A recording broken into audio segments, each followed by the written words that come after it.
Salut à tous, j'espère que vous allez bien. Après presque un an sans sortir un seul thread d'horreur, je reviens aujourd'hui avec 3 histoires bien flippantes. Aujourd'hui je reste sur du classique, il n'y aura pas d'histoire fausse comme je faisais avant. Aujourd'hui les 3 histoires sont vraies et elles sont réellement arrivées à des gens. Alors préparez un plaid et éteignez les lumières, c'est parti pour la première histoire.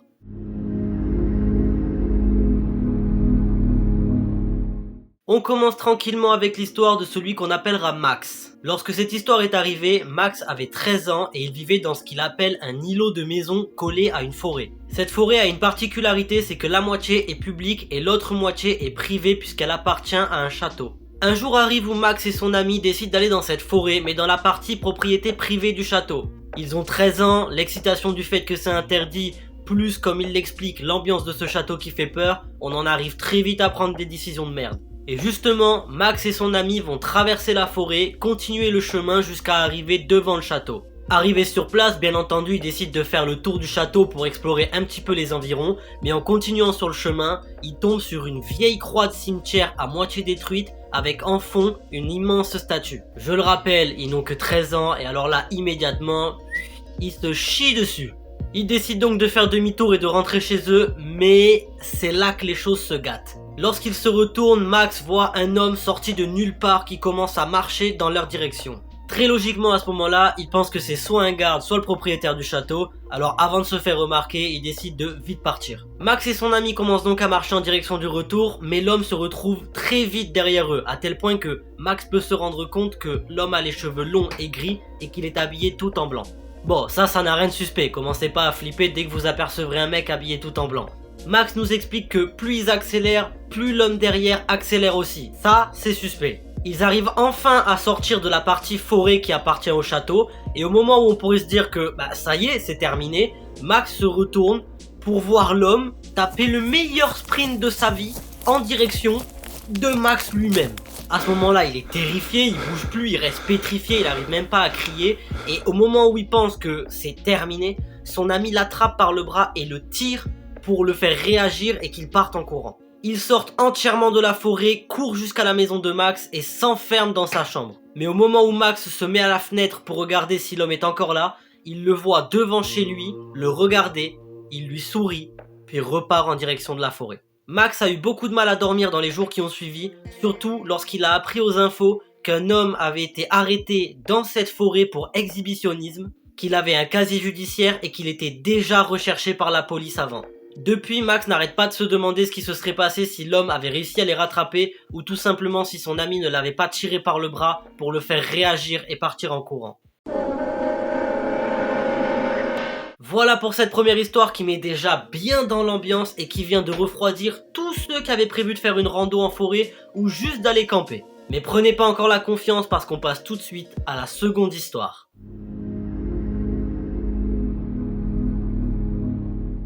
Cette histoire, c'est l'histoire de Sylvain qui au moment des faits vit au Québec dans la ville de Sainte-Foy.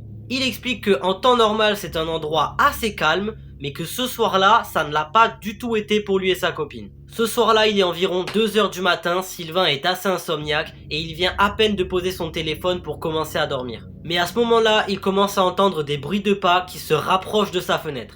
Alors pour nous situer un peu, il nous explique qu'il vit dans un appartement au demi-sous-sol et que sa fenêtre est pile au niveau du sol de la rue. Sachant qu'il est dans sa chambre et que sa chambre donne sur une rue passante. Donc les bruits de pas à ce moment-là, on pourrait penser que c'est rien d'anormal, c'est des gens qui marchent dans la rue à cette heure-ci et que c'est pour ça qu'il entend les bruits de pas à travers sa fenêtre dans sa chambre. Sauf que les bruits de pas se rapprochent jusqu'à arriver devant la fenêtre de la chambre de Sylvain. Là, on a un petit blanc pendant 30 secondes jusqu'à ce que ça toque à la fenêtre. À ce moment-là, Sylvain il est paralysé, il est 2h du matin, quelqu'un toque à sa fenêtre, donc il ne bouge même pas. Les rideaux de la fenêtre sont fermés, personne ne peut le voir, il reste paralysé dans son lit et il attend pour que la personne peut-être s'en aille. Sauf que à peine 30 secondes plus tard, ça retoque à la fenêtre. Là c'est trop, Sylvain il réveille immédiatement sa copine qui dormait profondément à côté de lui. et il lui explique toute la situation. Il s'approche de la fenêtre mais ne voit personne. Alors avant d'appeler la police pour quelque chose qui est peut-être une blague de mauvais goût, Sylvain il décide tout simplement d'aller voir dehors. Sylvain il en a une sacrée paire quand même, parce que la plupart d'entre nous on aurait remonté la couette jusqu'au-dessus de notre tête et on aurait attendu que la personne elle s'en aille. Mais bon, il précise quand même à sa copine que s'il n'est pas revenu d'ici 5 minutes, qu'elle appelle directement la police. Ah, et au passage, il récupère un couteau de cuisine qu'il met dans son jean parce qu'il est courageux mais faut pas pousser non plus. Donc Sylvain sort dans la rue, fait le tour du bâtiment en regardant partout pour ne rien rater, mais il ne voit personne.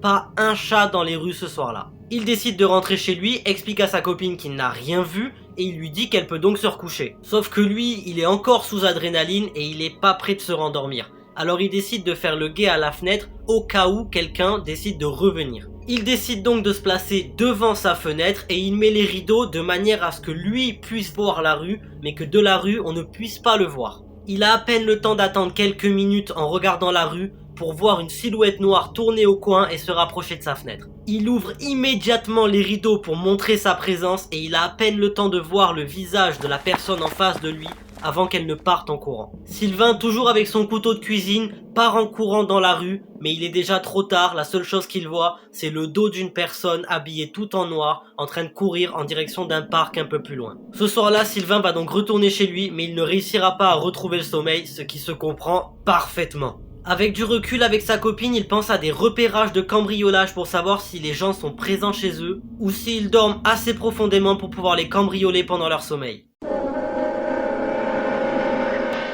Fin de cette deuxième histoire, celle-là, elle m'a donné chaud. Morale de l'histoire les amis, ayez toujours un insomniaque avec vous, ça pourra vous éviter de vous faire cambrioler en plein milieu de la nuit.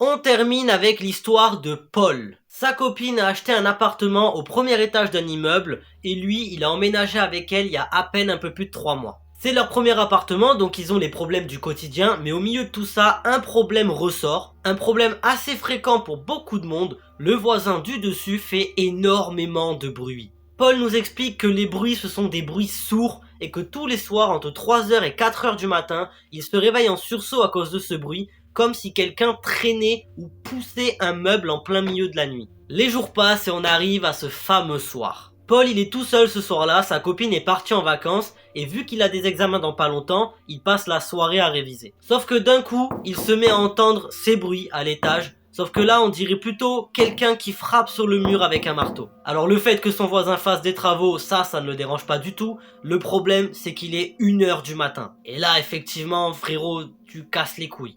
Paul, il est assez proche de sa mère, alors il lui envoie un message même s'il est assez tard pour la prévenir de la situation, et elle lui dit tout simplement de monter toquer chez son voisin pour lui demander gentiment s'il peut arrêter de faire du bruit. Alors c'est une très bonne idée de la part de la maman de Paul, le problème c'est que lorsqu'il monte pour toquer, il a beau toquer, personne ne répond. Il va réessayer plusieurs fois, il va même coller son oreille à la porte de l'appartement, mais il n'entend plus aucun bruit, rien du tout.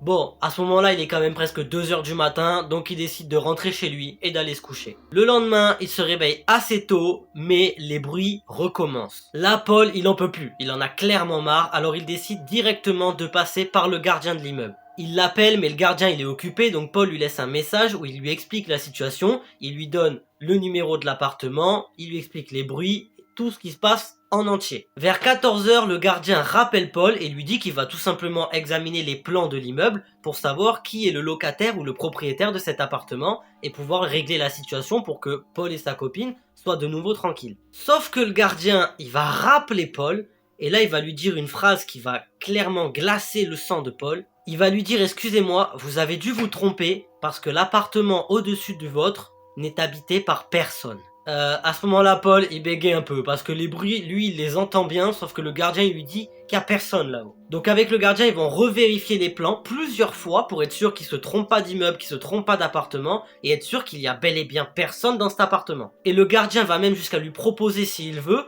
d'ouvrir l'appartement pour lui montrer qu'il est vide. Paul va donc accepter, puisque pour lui, c'est pas normal, les bruits, il les entend, il y a bien quelqu'un qui traîne des meubles, qui tape à coups de marteau, donc il se dirige jusqu'à l'appartement et il l'ouvre. Sauf qu'au moment où le gardien ouvre l'appartement, il est vide. La seule chose que peut voir Paul de ses propres yeux, c'est un appartement vide et même un peu sale, ce qui prouve que, effectivement, personne n'habite dans cet appartement depuis un bon moment. Sur cette histoire, il y a deux théories qui ressortent. La première, c'est celle de Paul qui a directement essayé de rationaliser les choses et qui se dit que ce qu'il entend, c'est sûrement des bruits de la tuyauterie. On y croit moyen à celle-là, Paul. La deuxième théorie, c'est lorsqu'il a parlé de son histoire à ses voisins, et ses voisins lui ont expliqué que l'ancien propriétaire était un sataniste qui faisait des rituels avec du feu. Le problème, c'est que lors d'un rituel, il aurait foutu le feu à l'appartement et mis des dizaines de vies en danger, et il a directement fini à la case prison. Donc effectivement, cette théorie demande beaucoup plus d'ouverture d'esprit, mais en même temps, un appartement hanté contre des bruits de tuyauterie qui ne correspondent pas du tout au bruit de quelqu'un qui traîne des meubles. Je vous laisse vous faire votre avis dans les commentaires. En attendant, pour finir, Paul nous explique que, peu importe la théorie, tous les jours, les bruits continuent. Wouah, quelles histoires aujourd'hui! J'arrive pas à me décider laquelle je préfère entre le gars de la fenêtre ou l'appartement du dessus où y a personne. Dites-moi dans les commentaires, pour vous, quelle histoire a été votre préférée. Enfin, c'est la fin de cette vidéo, j'espère qu'elle vous aura plu. Si c'est le cas, n'hésitez pas à me le dire dans les commentaires et à lâcher un petit like, ça aide au référencement de la chaîne et puis ça fait toujours plaisir. Comme d'habitude, mes réseaux sociaux sont dans la description, Instagram, Discord et TikTok. Pour ceux qui ne le sont pas encore, n'oubliez pas de vous abonner et d'activer la cloche des notifications pour ne rien rater de ce qui va arriver. Et moi je vous dis à la semaine prochaine pour une nouvelle vidéo. Ciao!